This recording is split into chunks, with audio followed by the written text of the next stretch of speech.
자, 이제 부동산 특성을 보는데요. 좀 내용을 이제 좀 살펴보겠습니다. 지금까지는 부동산 특성을 종류하고 뜻만 파악하고 넘어갔죠.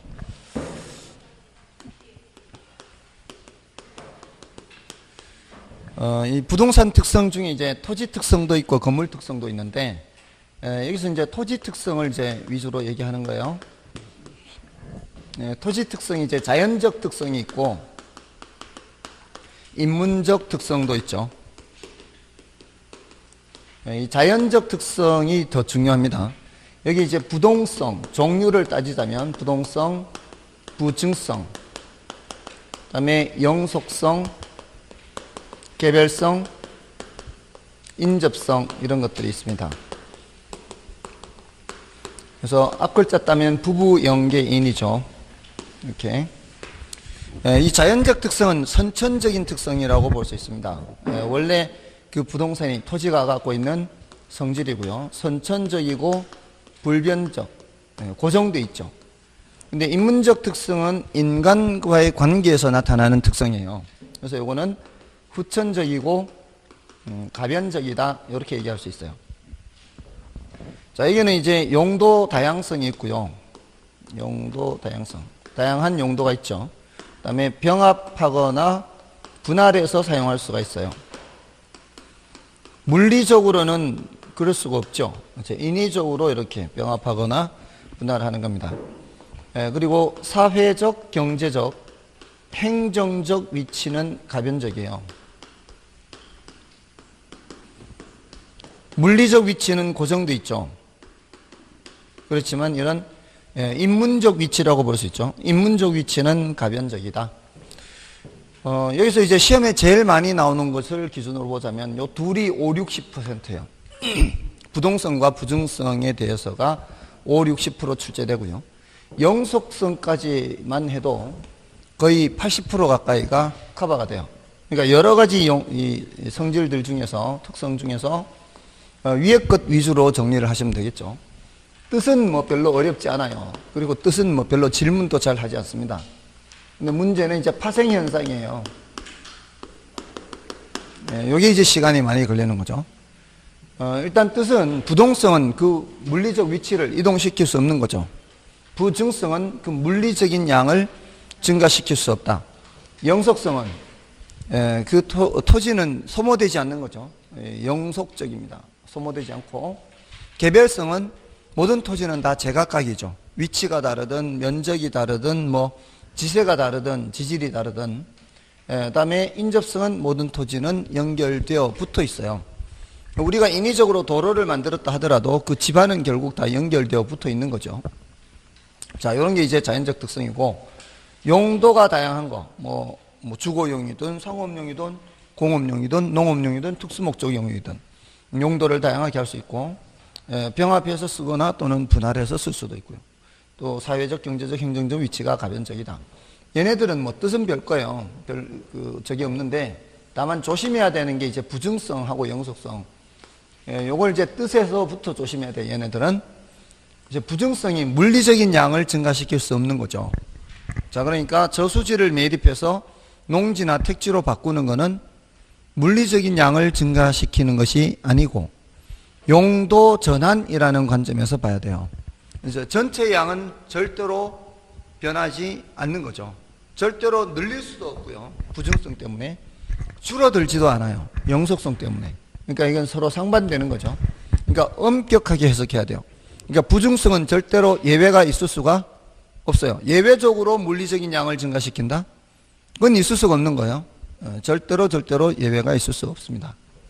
자, 그런 거고, 이제 문제는 이제 파생 현상이거든요. 파생 현상에서 이제 여러 가지 표현들이 나오는데, 교재를 좀 보겠습니다. 37쪽에 이제 괄호 2번에 파생 현상이 있는데, 자, 거기 이제 1번은 부동산과 동산을 구별하는 근거다.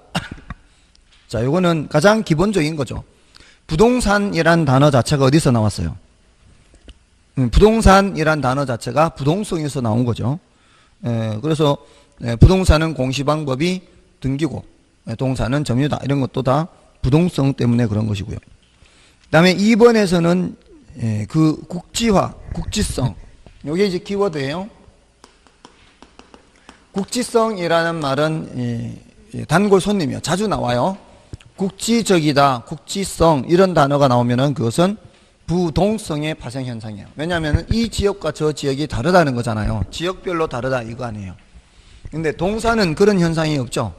지역별로 다르다. 또 이 동산이라는 물건은 어디에 있든 그 물건의 성격은 똑같은 거죠. 지역에 따라 달라지지는 않아요. 근데 부동산은 똑같은 회사가 만든 똑같은 아파트라 해도 이게 어떤 지역에 지어졌느냐에 따라 달라질 수가 있는 거죠. 자, 그런 얘기고요. 그 다음에 임장 활동도 단골 손님이에요. 임장 활동. 임장 활동이 뭐예요? 현장을 찾아가는 활동이 임장 활동이에요. 부동산 활동에서는 임장 활동이 반드시 필요하죠. 부동산이 고정되어 있으니까. 동산 같으면은 갖다 주라고 해도 되지만 이건 갖다 주라고 하는 게 안 되는 거잖아요. 직접 찾아가야 돼요. 다음에 이제 5번, 4번, 5번은 됐고요. 다음에 6번에 외부 효과 있죠. 외부 효과. 외부 효과. 자, 이런 단어가 이제 처음 들으시는 분들은 이제 어렵단 말이에요. 자, 외부 효과가 뭐예요?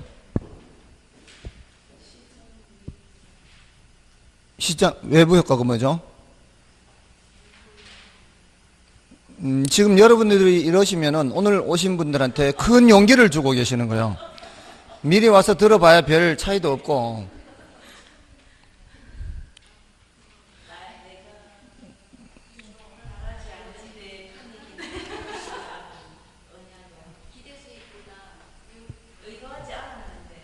이제 조금 나온다, 이제.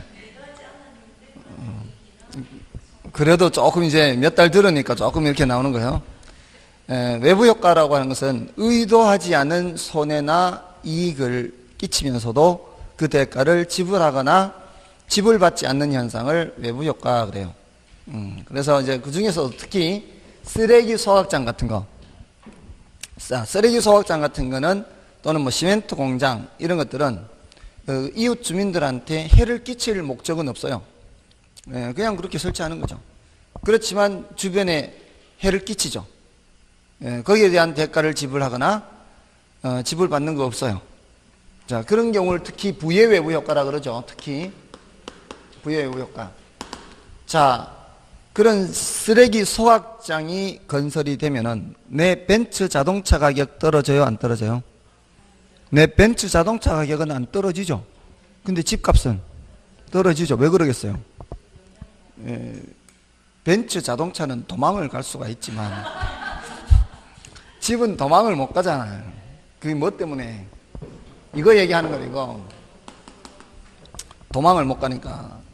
동산은 어디든 굴러다니는 놈은 쓰레기 소각장이 생기든 말든 뭔 영향이 있어요. 그죠? 집은 도망을 못 가잖아. 이건 내 집값은 떨어지고 벤츠 자동차 가격은 안 떨어지고 그렇게 되는 거죠. 맞나요? 다음. 그러면 쓰레기 소각장이 생기면 저 먼 곳에 있는 집값도 떨어지나요? 저 먼 곳에 있는 집값은 또 안 떨어져요. 그러면은 뭐도 관련이 돼요? 인접성도 관련이 되죠. 그러니까 이거를 외워서는 안 되고요. 얘가 어떤 건지를 머릿속에 이해를 해야 돼. 이해를 해야 여기도 외부 효과가 관계가 있네. 이렇게 나오는 거죠. 맞나요? 먼 곳까지 영향을 미치는 건 아니다. 근처에 영향을 미치는 거다. 그리고 자동차는 도망을 갈 수 있지만 집은 도망을 못 가니까 부동성 때문에. 자, 다음에 그런 부의 외부 효과가 나타나면은 내 집이 금방 지은 새 집인데도 가격은 떨어질 수 있죠. 금방 지은 새 집이에요. 물리적 감가 있어요, 없어요? 기능적으로 문제가 생기는 거예요, 그것 때문에? 기능적으로도 문제 생기는 건 없어요. 근데 경제적 가치는 떨어지잖아요. 이런 감가를 무슨 감가라 그랬어요? 이런 감가를 경제적 감가라 그랬어요. 경제적 감가. 물리적으로 기능적으로 문제가 생기는 건 아니지만 경제적 가치는 떨어지잖아요. 그럼 무슨 감가? 그냥 경제적 감가. 외부 요인에 의한 감가가 경제적 감가. 이거 다 지난 시간 했죠, 지난주에. 경제적 감가예요. 이 경제적 감가도 뭐와 관계 있는 거요? 부동성 또 인접성하고 관계 있겠죠, 다. 맞나요? 이렇게 경제적 감가도 관련이 있다, 이렇게. 다음에 그게 이제 6번, 8번에 있는 거고요. 6번, 8번. 다음에 7번에 지역 분석 있죠. 지역 분석은 이거하고 같은 맥락이에요, 국지성. 지난주에 지역 분석이라는 거 했어요. 지역 분석해서 그 동산에는 지역 분석 안 한다 그랬죠. 동산에는 지역 분석 안 하는 이유가 뭐죠? 그렇지. 어디에든 관계없어요. 똑같으니까. 자동차를 여기서 사든 저기서 사든 모델이 같으면 같은 모델이잖아요. 근데 아파트는 저쪽 지역에 있느냐 이쪽 지역에 있느냐에 따라 다르고, 같은 점포라 해도 똑같은 설계 도면으로 지은 점포라 해도 이쪽 지역이냐 저쪽 지역이냐 달라질 수 있죠. 똑같은 모양의 똑같은 자재를 이용을 했다 해도 달라질 수 있어요. 이 지역이 어떤 지역이냐에 따라. 근데 그게 바로 부동성 때문에 그런 거란 말이에요. 부동성. 그리고 어떤 지역이 이렇게 있으면은 그 지역이 뭐 주거 지역이다 또는 상업 지역이다, 이게 무한정 확정되는 게 아니잖아요. 뭐 일정한 범위에 한정돼서 주거 지역, 상업 지역 이렇게 얘기할 거 아니에요. 그러니까 여기도 관련되는 거예요. 인접성, 인접 지역. 지역 분석 이런 얘기가 부동성에서 나오고, 여기도 지역 분석 이런 얘기가 나올 수가 있는 거죠. 됐나요? 제가 거의 그냥 반신반의하면서 하는 거예요.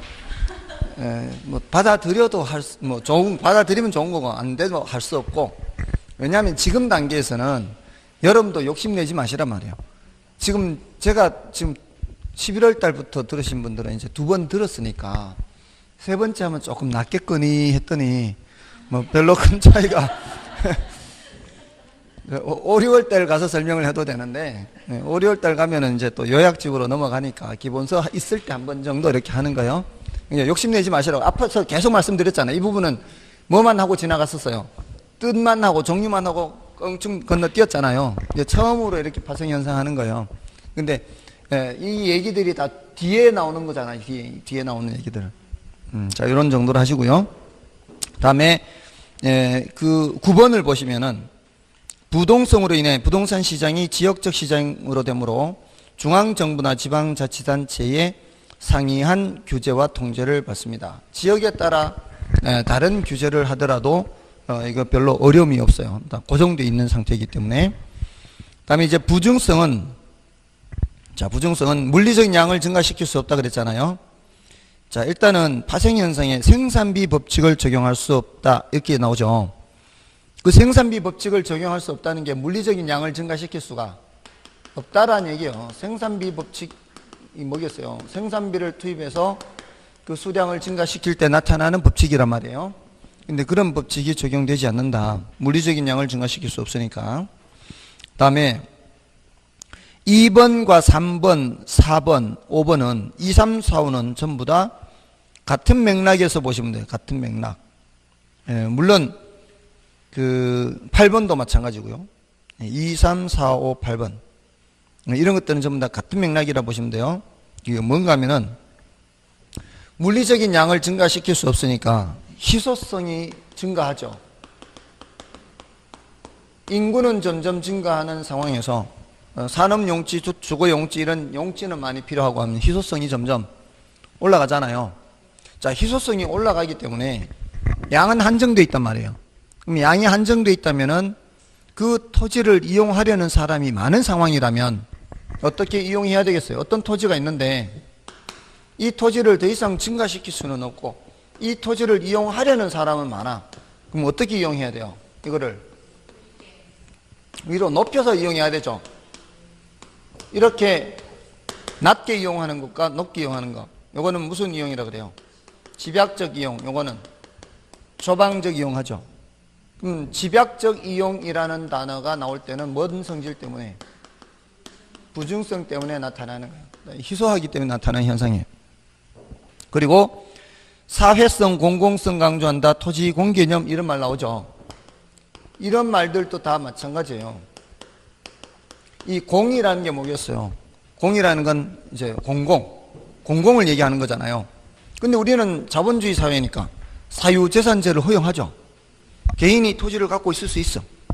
그런데 그 개인의 권리를 무한히 인정을 해줘 버리면 나는 내 땅 무한히 권리를 갖고 쟤는 자기 땅 무한히 권리를 갖고 경우에 따라 옆에 지나갈 수도 있고 서로 참고 견뎌야 되는 상황도 있는데 자신의 권리를 무한히 인정을 해줘 버리면은 서로 불편할 수가 있죠. 자, 그러니까 공적인 제약을 많이 가하는 거예요. 공적인 제약을 많이 가해서 설령 내가 토지를 갖고 있지 않는 사람이라 하더라도 이용하는데 어느 정도 방해받지 않게 어느 정도는 허용을 할 수 있도록 그렇게 하는 개념이 토지 공개념이에요. 그러니까 사실은 이 토지 공개념을 너무 강조해버리면 어떻게 돼요? 그렇지. 그렇게 공산주의가 돼버려요. 사유재산제를 침해하는 거거든요. 근데 그렇다고 해서 전혀 또 이걸 인정을 안 해버리면은 인류 공동의 생활터전인 토지를 모두 함께 사용하기가 불편해진다는 거죠. 그러니까 이런 개념이 나온 것도 이런 희소성과 관련이 있는 거예요. 다음에 그 5번은 마찬가지 맥락이고 6번에 토지의 물리적 공급곡선이 수직 이렇게 돼 있죠. 6번에 자, 요거는 이제 지난 시간에 이제 지난 순환에 수업 들으신 분들은 물리적 공급이 된다는 얘기 안 된다는 얘기예요. 물리적 공급이 안 된다는 얘기예요. 물리적 공급이 안 되기 때문에 자, 공급곡선을 그릴 때 여기가 수량이고 여기가 가격이면 가격이 아무리 올라가더라도 이 수량의 변화가 있다 없다. 수량의 변화가 없다는 얘기는 이게 똑같다는 얘기잖아요. 가격에 관계없이. 그러면 뭐예요? 수직이 되는 거예요. 수직. 예, 그래서 물리적 공급 곡선은 뭐가 되는 형태다? 수직선이 되는 형태. 수직선. 물리적 공급이. 자, 요런 거는 이제 완전 비탄력적이라고 하기도 하고요. 오늘 이제 뒤에 수요 공급에서 나온단 말이에요. 이거 오늘 처음 오신 분들은 요런 말이 어렵죠. 이거 처음 들어보는 거니까. 근데 이제 다음 주에 하게 되는 거예요. 다음에 7번은 이제 여러분이 봐주시면 되고, 다음에 8번 최유효 이용도 여기서 나오는 얘기예요. 최유효 이용. 최유효 이용이 뭐예요? 여러 가지 이용 방법 중에서 가장 잘 이용하는 게 최유효 이용이죠. 자, 이것도 희소성과 관련돼요. 토지라는 것도 자원이잖아요. 토지라는 자원을 가능한 한 효율적으로 이용하는 것이 바람직하겠죠. 근데 토지라는 자원은 다른 자원보다 희소성이 더 커요. 그러니까 당연히 최유효 이용을 해야 되는 게 강조될 수밖에 없다는 거죠. 한정된 자원을 가능한 한 효율적으로 이용할 필요가 있다는 거예요. 그래서 최유효 이용이 강조돼요. 원래 최유효 이용은 여기서 자주 등장하는 거예요. 용도 다양성에서. 왜 그러겠어요? 용도가 한 가지밖에 없으면 고민할 필요가 없죠. 고민할 필요가 뭐 있어요? 한 가지밖에 없으면 용도가. 예, 저희 아버지가 갖고 있는 땅은 고민 안 해도 돼요. 절대 농지야. 이건 농사밖에 못 지어. 예, 딴 데 영양가 있는데 땅이 없어. 다 그런 데만 땅이 있어요. 그것도 제일 땅값이 싼 경북 봉화 근처에. 최유효 이용, 최유효. 이거는 용도가 다양하기 때문에 고민하는 거. 원래는 여기서 많이 나와요. 용도가 다양하기 때문에. 예, 근데 가능한 한 효율적으로 이용해야 되는 것도 포함되어 있기 때문에 부증성에도 나올 수가 있는 거예요. 가능한 한 효율적으로. 그죠? 효율적으로, 가장 효율적으로. 여러 용도이기 때문에, 희소하기 때문에. 이렇게 이제 두 군데 다 등장할 수 있는 거예요. 그러니까 이거 암기해서 될 일이 아니라고요. 암기해서 될 일이 아니고, 좀 시간이 필요한 거죠. 이렇게 뜸을 들여서 이렇게 시간이 필요한 것이어서, 시간을 들여서도 안 되면 그때는 패스하면 되니까, 이거 너무 스트레스 받지 마시고요. 이거 한순간에 안 돼요. 저도 처음에, 저도 공부 좀 할 만큼 한 사람이잖아요. 근데 할 만큼 한 사람인데도 이거 읽을 때 도대체 이 소리가 뭔 소린지 코에 걸면 코걸이고 귀에 걸면 귀걸이고 막 이런 게 많아요. 뭐 여기도 들어갔다 저기도 들어갔다. 이게 이제 어렵단 말이죠. 그러니까 욕심을 버리고 보시면 돼요. 다음에 이제 영속성을 보시면, 자, 영속성은 아까 소모되지 않는 거잖아요. 자, 이게 물리적으로 소모돼야 안 돼요. 물리적으로 소모되지 않는다. 그러면 물리적 감가가 있다 없다? 없다. 자, 이 물리적이라는 말은 안 해도 돼요. 그냥 감가가 안 된다 이 소리는 이제 물리적 감가가 안 된다 이 소리예요. 물리적 감가가 안 되는 거는 무슨 성질 때문에? 영속성 때문에. 근데 아까 경제적 감가는 발생해요, 안 해요? 경제적 감가는 아까 발생했잖아요. 그건 어디서 얘기 나왔어요? 부동성과 인접성에서. 그죠?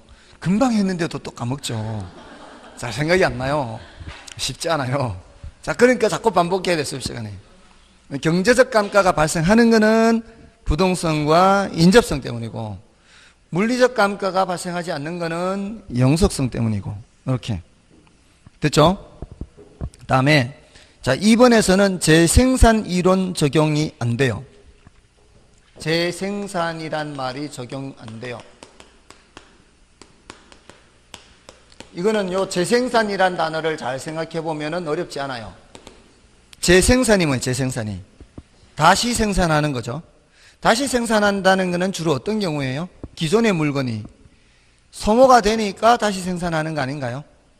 다시 생산하기 위한 전제 조건이 기존의 물건이 소모되는 걸 전제로 하잖아요. 근데 토지는 소모 자체가 안 되니까 재생산이란 말을 쓸 수가 없는 거죠. 그렇게 생각하시면 되는 거예요. 그럼 어렵잖아요, 이거는. 그 다음에 3번에 토지의 가치 보존 수단이 우수하며 토지로부터의 수익이 영속적이 되게 한다. 이건 뭐 별로 어렵지 않잖아요. 토지는 소모되는 게 아니니까. 그 다음에 장기적 배려, 장기라는 말이 나오죠.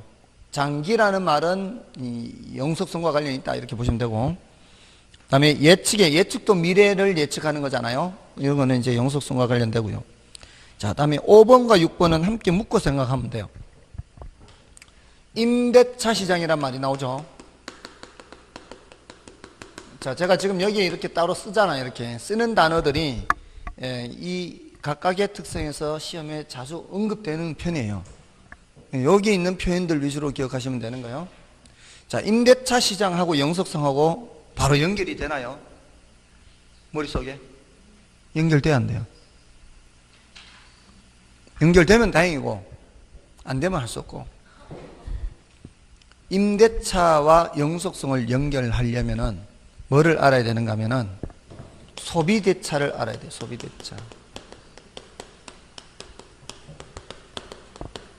임대차와 소비대차의 차이가 뭐예요? 이 대응하는 개념을 생각하는 거예요. 뭔가를 이해를 하기 위해서 거기에 대응하는 개념을 비교하면은 훨씬 더 이해하기가 쉽다 이 말이에요. 유상과 무슨 그거는 사용대차. 이제 들은 바는 있어요. 들은 바는 있어서 제가 언급은 해요. 소비가 뭐예요? 소비란 단어의 뜻이면 소비. 소비는 없애버리는 거예요. 써서 없애버리는 거. 써서 없애버리는 거를 소비라 그래요. 우리 끌 소자 있잖아요. 소방. 우리 소방관 하잖아. 소방관. 불을 꺼서 없애버리는 거잖아요. 재해를 없애버리는 거. 소방이 이제 그런 거. 아무튼 써서 없애버리는 거. 요거는 쌀 소비대차, 연탄 소비대차, 이렇게 쌀 10말, 연탄 10장 빌려주라. 다음에 갚을게. 다음에 갚을 때 연탄 다 쓰고 제로 갚아. 제로 갚으면 되는데 써버렸으면 그거는 이제 안 돼요. 빌린 걸로 갚아줘? 자, 먹었어. 쌌어? 없어? 뭘로 갚아? 뭘로 갚아요? 다른 거 사가지고 갚아야지. 똑같은 게 아니고 동종, 동질, 동양 다른 걸로 사서 갚아야 돼. 같은 물건이 아니야. 요 놈은 그 놈을 갚아야 되는 거예요. 이게 결정적인 차이라고. 임대차는 빌린 그 물건으로 되돌려 주는 거예요. 우리 거기 유원지 같은 데 가서 자전거 빌려 타잖아요. 그 2인승, 3인승 이렇게 빌려 타잖아요. 2인승 빌려 타가지고 와가지고 1인승으로 다 되돌려줘. 안 돼. 이러면 안 된다고. 내가 같은 2인승이라도 내가 빌렸던 걸로 되돌려줘야죠. 자, 이게 결정적인 차이는 단용재냐 내구재냐 이 차이예요. 한 번 써서 없어져 버리는 물건은 소비대차. 오랫동안 쓸 수 있는 물건은 임대차. 지금 방금 제가 뭐라 그랬어요? 오랫동안 여러 번 이렇게 쓸 수 있는 물건은 임대차라고. 그럼 오랫동안 여러 번 쓸 수 있는 것과 관련되는 성질은 영속성밖에 없다 이 말이에요. 됐나요? 이러면은 확실해지죠? 아, 임대차와 관련되는 성질이 있다면은 그거는 여러 번 쓰는 것 때문에 임대차. 한 번 써서 없어져 버리면은 소비대차인데. 그럼 여러 번 쓰는 거는 뭐하고 관계되는 거예요? 영속성과 관련되는 거죠. 됐나요? 그래서 영속성과 관련되고요. 자, 거기 소득이득, 자본이득 이런 말이 나오죠. 마지막. 소득이득이 뭐였어요? 소득이득은 임대료 수입이죠. 요거는 시세차익이죠. 자, 이게 오랫동안 갖고 있으면서 갖고 있는 기간 동안 매번 이용하면서 얻을 수 있는 이득이죠. 요거를 사용이익이라고 볼 수 있어. 사용이익. 내가 사용하지 않으면 다른 사람한테 사용하게 하고 뭐를 받는 거예요? 임대료 수입을 얻는 거죠. 내가 사용하지 않는 대신에. 맞잖아요. 그럼 다른 사람이 사용하는 그 기간 동안에 부동산 가격이 올랐다면 그 올라간 부동산 가격은 임차인 거요, 내 거요? 내 거죠. 소유자 거죠. 요거는 소유이익이라고 볼 수 있어요. 소유이익. 그러니까 이런 표현, 사용이익, 소유이익 이런 것도 다 어디에 관련되는 거예요? 지금 여기 영속성과 임대차와 관련되는 그런 표현들이란 말이에요. 그러니까 임대차와 관련되는 그런 표현들은 영속성의 파생 현상이라 볼 수 있겠죠. 됐나요? 자, 그렇게 이제 하면은 한 번이라도 이렇게 이해를 하면은 기억하기가 조금은 더 쉬울 거예요. 자, 여기까지가 조금 더 자주 나오는 편이에요. 그다음에 이제 개별성에서는 그 4번을 먼저 볼까요? 4번을 개별성의 4번. 개별성으로 인해 부동산 상품 간 대체 관계가 성립하기 어렵죠. 그거 아니면은 안 돼요. 다른 똑같은 게 없어요. 이걸 뭐라고 하냐? 비대체성.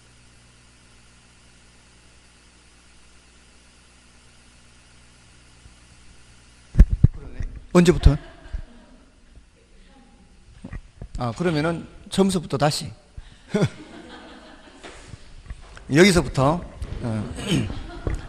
여기서부터 다시. 지난번에도 한번 했는데 이게 만지다 보면 이렇게 되나 봐요.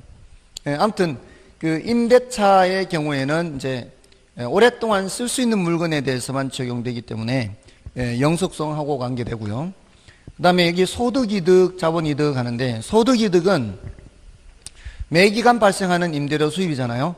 근데 요거는 내가 사용하지 않고 상대방이 다른 사람이 사용하게 하니까 하는 거고 내가 사용함으로써 이익을 얻을 수도 있는 거죠. 그러니까 사용이익, 임대료 수입, 여기 이제 소득이득 다 같이 연결되는 것이고 자본이득 쪽은 요거는 이제 갖고 있는 기간 동안에 시세 차익이 발생하는 거고 요거는 소유하고 있다는 사실만으로도 내가 갖는 거죠. 사용은 다른 사람이 할지라도 내가 소유하고 있는 자체만으로도 이런 자본이득이 발생할 수 있는 거죠. 자, 이렇게 하고 자, 여기 개별성에 와서는 동그라미 4번에 개별성으로 인해 부동산 상품 간 대체 관계가 성립하기 어렵다. 같은 게 없기 때문에 비대체성이라고 할 수 있어요. 비대체성. 비대체성 하고요. 다음에 그 1번에 보시면은 그 이론의 도출을 곤란하게 한다. 이런 말이 있죠. 앞부분은 별로 어렵지 않아요. 이론의 도출을 곤란하게 한다. 맨 뒤에 있죠. 우리가 보통 이론이라고 하는 거 있잖아요. 이론이라고 하는 것은 여러 현상들의 공통된 걸 발견해야 되거든요. 여러 현상들의 공통된 것을 발견해야 이론이라는 게 나오는데 그 현상들이 제각각이라면 공통점을 발견하기가 굉장히 어렵겠죠. 다 제각각이라면. 그래서 이론을 도출하기가 곤란하다 하고요. 그 다음에 2번에 일물일가 법칙 적용을 어렵게 한다. 이런 말 있죠. 일물일가 법칙 적용이 어려워요. 이게 적용이 안 돼요. 자, 이거는 동일한 물건에는 동일한 가격이란 뜻이에요. 동일한 물건에는 동일한 가격이라는 뜻인데 동일한 물건 자체가 있을 수가 없죠. 요거를 하나의 물건에는 하나의 가격 이렇게 하면 해석이 잘 안 될 수 있어요. 동일한 물건에는 동일한 가격 이렇게 해석을 해야 좀 해석이 될 수 있어요. 이해가 돼요? 자, 그럼 되고요. 개별성 그 정도로 보고요. 다음에 이제 넘어가셔서 인접성에서는 인접성에서는 이게 뭐 이거는 시험에 좀 덜 나오는 편이에요. 아까 요 인접성은 외부 효과, 지역 분석, 이 부동성하고 겹치는 부분이 좀 있고요. 다만 이제 동그라미 2번 보세요. 개발이익의 사회 환수 논리에 근거된다. 이런 말 있죠. 개발이익 환수. 개발이익 환수라는 게 인접성에서 나오는 이유는 어떤 지역을 개발하면은 그 지역만 땅값 올라요? 인접 지역도 땅값이 올라요? 인접 지역도 땅값이 올라가죠. 근데 개발하는 지역은 거기는 보상금을 줄 때 개발이익을 어느 정도 배제하고 보상금을 주거든요. 그러면 거기서는 개발이익이 환수가 돼요. 근데 그 주변 지역은 오히려 이거는 수용이 되는 곳이 아니기 때문에 부동산 가격이 올라간 걸 개인이 다 가져갈 가능성이 많죠. 그래서 그 인접 지역에도 개발이익을 환수해야 된다. 이런 얘기가 나오는 거죠. 인접성에서 나오는 거예요. 됐나요? 자, 여러분 됐고요. 그 다음에 이제 여기까지가 사실 뭐 한 세 가지, 여기까지가 더 자주 나오니까 영속성까지를 더 자주 보시고 밑에 거는 뭐 조금 이제 중요도가 낮다 이렇게 보시면 돼요. 자, 이제 용도 다양성에 가셔서는 파생현상의 최유효 이용. 자, 요거 체크하시면 되고요. 가장 많이 나오는 게 이게 최유효 이용이죠. 그 다음에 2번에서는 적지론이라는 단어가 있는데 이거는 최유효 이용과 같은 의미예요. 적지론은 땅 갖고 있는 사람만 고민하면 돼요. 땅 갖고 있는 사람이 이 땅에다 뭐 할까 고민하는 거예요. 용지가 있을 때 거기에 적합한 뭐를 찾는 거예요? 용도를 찾는 거예요. 그 용도가 무슨 용도라 해야 돼요? 가장 잘 이용하는 것이 용도가 돼야 되겠죠. 그래서 적지론을 고민한다는 것은 결국 최유효 이용을 고민하는 거예요. 땅 갖고 있는 사람 입장에서 같은 맥락이에요. 그 다음에 창조적 이용을 가능하게 하며 창조적 이용 동그라미 3번 이거는 롯데월드가 대표적이란 것으로 예를 들 수 있어요. 롯데월드 가보셨나요? 그 롯데월드 주변 지역이 어떤지 아시나요? 롯데월드 주변 지역이 석촌호수 있고 그 석촌호수 이제 그 동호가 있고 서호가 있잖아요. 서호와 함께 이렇게 그 바깥에 이렇게 뭐죠? 자이드롭인가? 뭐 그런 것도 해놓고 했잖아요. 이제 그 건물 바깥에는 이제 그렇게 돼 있고 건물 안에도 막 엄청나게 많이 돼 있잖아요. 근데 그 주변 지역, 롯데월드가 있는 그 주변 지역이 그 잠실주공 5단지, 4단지 이렇게 주변에 그렇게 있고 저기 석천동 있고 거기가 일반 주거 지역이나 아니면은 뭐 근린 상업 지역 정도 될 것이고요. 동호 쪽 저쪽은 이제 방이동 쪽 이제 먹자골목 있는 그런 상업 지역 이런 곳이 있죠, 주변에. 주변 지역이 그런 상황이에요. 그리고 또 대각선 맞은편 쪽으로는 이제 사무용 빌딩이 많이 들어서 있어요. 그런 곳에 위락시설을 설치했잖아요. 그런 곳에 위락시설을 설치할 거라고, 야, 이건 누가 이렇게 생각했겠냐, 이 말이에요. 근데 엄청나게, 이제 그 하나의 랜드마크처럼 많이 이게 했잖아요. 벌써 거기가 30년 넘었어요. 35년째 지금. 예, 롯데월드가. 제 기억에 85년도인가 아마 생겼는 것 같은데, 아무튼 그게 그 위락시설을 그렇게 설치한다는 거는 그것도 토지가 용도가 다양하기 때문에 가능하다는 거죠. 근데 이제 그런 이용을 독창적 이용을 창조적 이용이라 그래요. 그런 것도 이제 용도 다양하기 때문에 가능하고, 다음에 경제적 공급이 가능하다, 그렇지 않다. 경제적 공급이 가능하다. 자, 아까 물리적 공급이 가능해요, 불가능해요? 물리적 공급이 불가능한 건 무슨 성질 때문에? 부증성 때문이잖아요. 근데 경제적 공급은 가능해요, 그렇지 않아요? 가능하죠. 경제적 공급이 가능한 건 무슨 성질 때문에? 용도 다양성 때문에 가능합니다. 이렇게 비교하시고요. 그다음에 넘어가셔서 병합 분할 가능성 있죠. 자, 병합 분할 가능성에서는 첫 번째, 병합 분할을 통해서 용도 다양성을 지원합니다. 얘를 지원해, 요놈을 지원해. 자, 우리가 전으로 사용되던 거를 상업용으로 바꾸려고 해보세요. 밭인 것을 상업용으로. 보통 밭은 면적이 넓죠. 필지의 면적이 넓어요, 한 필지가. 근데 그거를 그대로 상업용지로 사용하기는 불편할 수 있죠. 어떻게 해야 돼요? 분할을 해야죠, 분할. 분할을 해야 용도가 다른 걸로 넘어가는 거예요. 용도를 다른 걸로 넘어갈 때. 뭐에 지원을 받아야 돼요? 병합 분할 가능성의 지원을 받아야죠. 그래야 다른 용도로 넘어갈 수가 있는 거죠. 또 달동네 따닥따닥 필지가 막 여러 개 필지가 있는 그런 동네를 헐고 아파트 단지를 이제 새로 만들면은 그 아파트 단지는 필지가 몇 개 필지예요? 한 필지죠, 대부분. 그러면 하나의 필지로 병합을 해야 되는 거죠. 그래야 이제 다른 용도로 넘어가는 거죠. 그러니까 이 용도 다양성을 지원하는 그런 역할을 하는 거예요. 다음에 합병으로 인한 뭐 증감가 이런 게 있고요. 그 3번에 한정 가격 이런 말 있죠. 이건 좀 난이도가 높아요. 한정 가격이라는 것은 제한된 당사자 사이에서만 합리성이 인정되는 가격을 말해요. 그 제한된 당사자라는 건 이런 거예요. 자, 여기 땅이 이렇게 있는데 이런 땅이 이제 맹지예요, 맹지. 앞토지 소유자한테 땅을 요만큼 사려고 해요.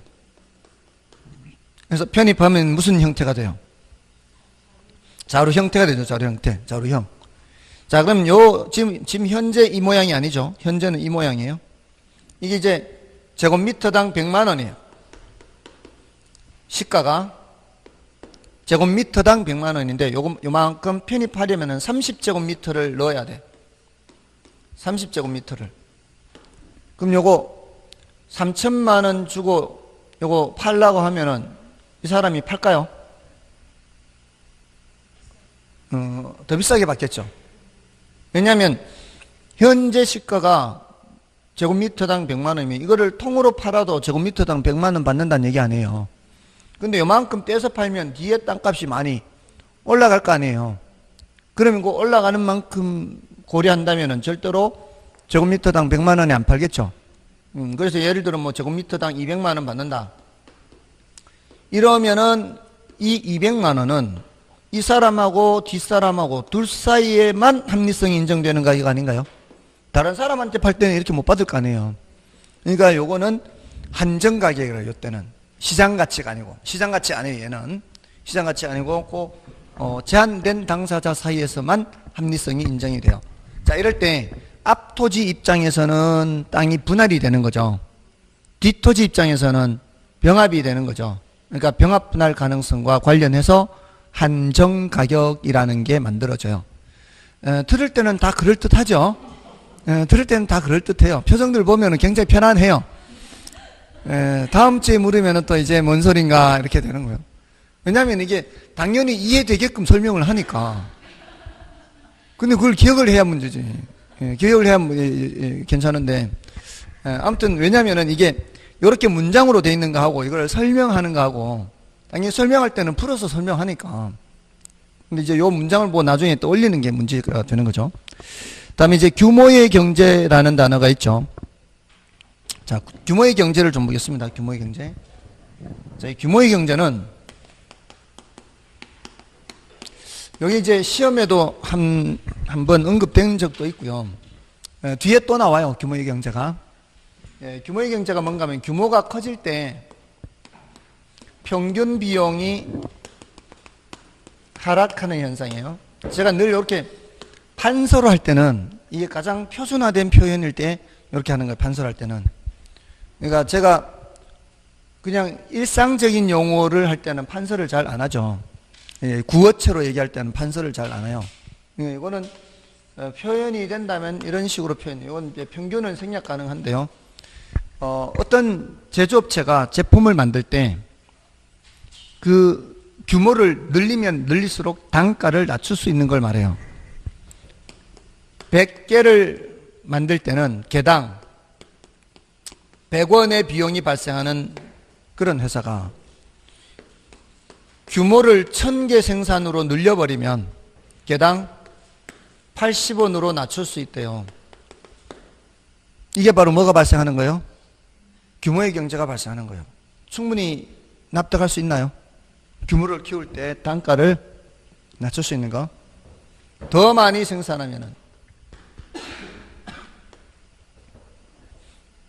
더 낮출 수 있다면 규모를 키울수록 좋겠죠.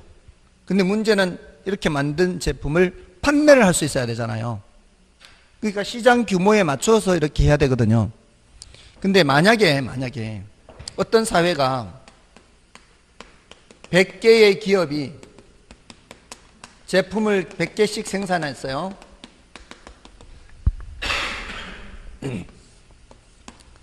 100개의 기업이 각각 100개씩 생산했으면 총 몇 개를 생산하는 거예요? 총 10,000개를 생산하는 거죠. 고만한 기업들이 그렇게 생산을 해서 경쟁이 치열한 상황이었는데 어떤 한 기업이 이런 경제 현상을 발견하게 돼서 규모를 늘려버려요. 늘리고 싼 값으로 시장에 풀어버려요. 그 한 기업이. 다른 기업들은 어떻게? 다 죽어버리겠죠. 이렇게 하면은 다들 누구 거 사요? 이 회사 거 사죠. 그럼 다른 기업들은 다 죽어버려요. 그러면 자연스럽게 뭐가 돼요? 독점이 돼, 다 자연스럽게. 뒤에 가면은 불안전 시장에 독점에서 한 번 더 나와요. 시장 실패해서. 규모의 경제가 발생하면은 뭐가 나타나게 된다고요? 독점이 나타나게 돼요. 이렇게 되면은 일단 독점이 된 후에는 어떻게 해요? 독점이 된 후에는 생산량을 조절하면서 가격을 올려요. 이게 국제시장에서 이게 나타난 적도 있어요. 국제시장에서. 어떤 상품에서 그랬었는가 하면은 반도체에서. 이 메모리 반도체 아시죠? 메모리 반도체 제 1위 기업이 어디예요? 삼성이요. 세계 점유율이 50%예요. 세계 점유율 50%예요. 엄청나죠? 2위가 누구예요? SK 하이닉스요. 25%예요. 우리나라 회사 두 회사가 전 세계 시장의 75%를 점유하고 있어요. 이게 한 5년 전쯤에 미국하고 대만하고 업체들이 이제 공격적으로 나온 거예요. 마이크론하고 뭐 LP단가 뭐 이렇게 해서 걔네들이 규모를 늘려버린 거예요. 단가를 낮춰서 자기네들도 이제 한번 도전해 보겠다고. 규모를 늘리면은 자연스럽게 생산량이 늘어날 수밖에 없죠. 이미 기존의 삼성이나 하이닉스에서도 생산하는 반도체가 있는데 걔네들이 생산량을 늘려버리면 어떻게 해요? 가격이 하락할 수밖에 없는 거죠. 그러니까 지금 이 기업이 60원에 이렇게 판다 해도요, 사실은 시장에서는 60원보다 더 다운될 수 있어요. 왜냐하면 기존에 다른 회사들이 제품 만들어 판매하는 것도 있기 때문에 전부 다 적자예요. 전부 다 적자인데 누가 더 큰 적자를 봐요? 여기서 더 큰 적자를 봐요. 여기는 개당 100원에 생산해서 60원도 안 되는 값에 받는 거고, 여기는 거의 60원에 생산해서 60원보다 조금 덜 받는 거잖아요. 적자 폭이 얘가 더 적다고요. 뭔지 아시겠어요?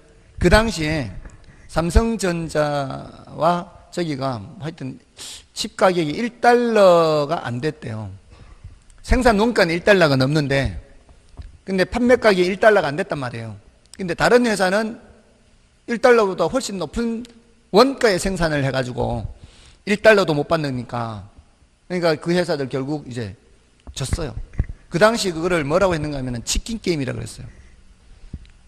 치킨 게임 들어보신 적 있어요? 말씀드렸었나 한번? 치킨 게임이 이런 닭싸움 말고 고속도로에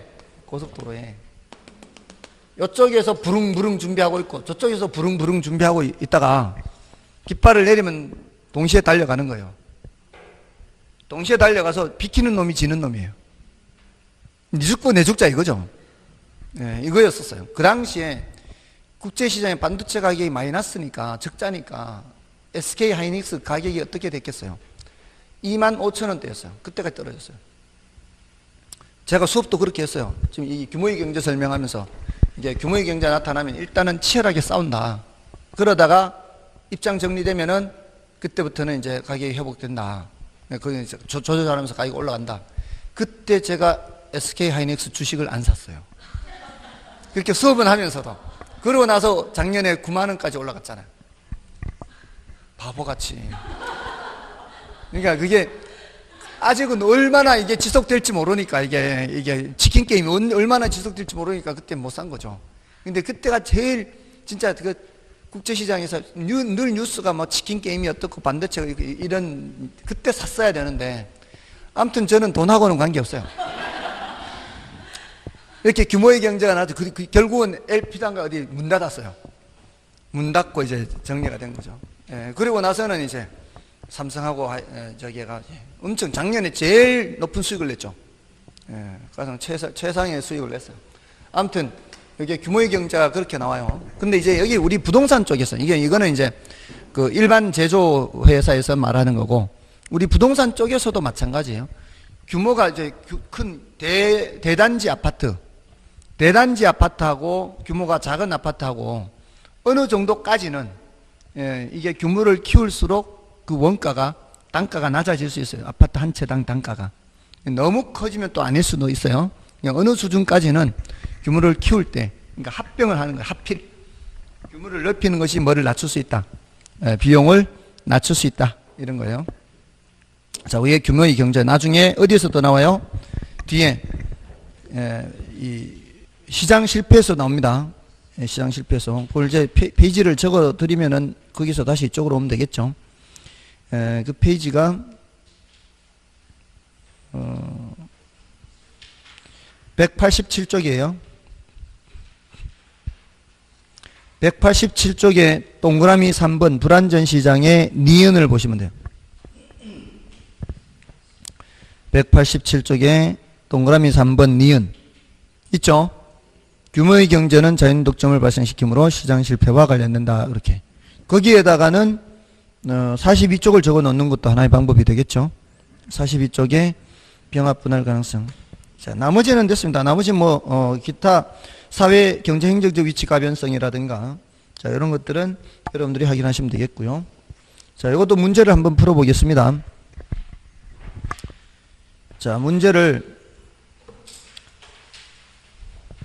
자, 47쪽에 3번을 볼까요? 47쪽 3번. 조금 어려운 표현이 있어서 47쪽에 3번을 보시면 토지의 부증성은 지대 또는 지가를 발생시키며 최유효 이용의 근거가 된다. 일단 최유효 이용의 근거가 된다는 것은 아까 했죠. 그러면 일단 지대 또는 지가를 발생시키며 이게 뭔 말인지 잘 모르겠죠. 이런 거는 일단 패스하고 지나가세요. 아시겠죠? 항상 무언가를 읽을 때 이게 뭐지 모르는 건 일단 패스하는 거예요. 그 다음에 2번에 토지의 개별성은 부동산 활동과 현상을 개별화시킨다. 당연하겠죠. 이런 거는 뭐 따로 공부를 안 해도 별로 문제는 없고요. 그 다음에 토지의 부동성은 지방자치단체 운영을 위한 부동산 조세 수입의 근거가 될 수 있다. 재산세가 이걸로 하는 거잖아요. 지방자치단체. 그 다음에 토지의 영속성은 미래의 수익을 가정하고 가치를 평가하는 직접 환원법의 적용을 가능하게 한다. 이런 거 들어본 적 없죠? 그럼 넘어가고요. 토지의 부증성으로 인해 이용 전환을 통한 토지의 용도적 공급을 더 이상 늘릴 수 없다.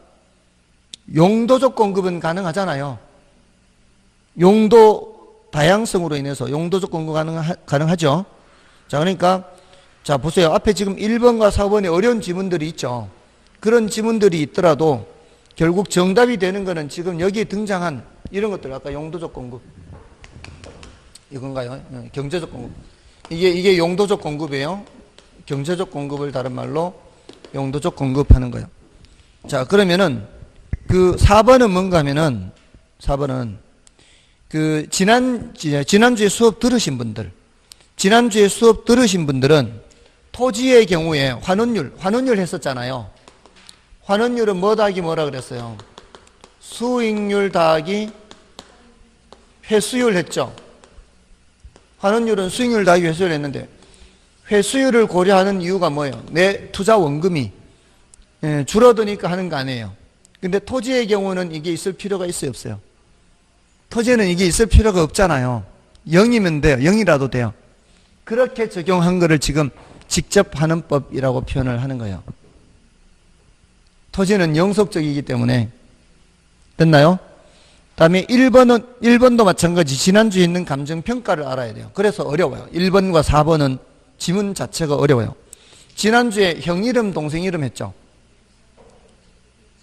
형 이름은 일찍에, 동생 이름은 그렇게 했죠.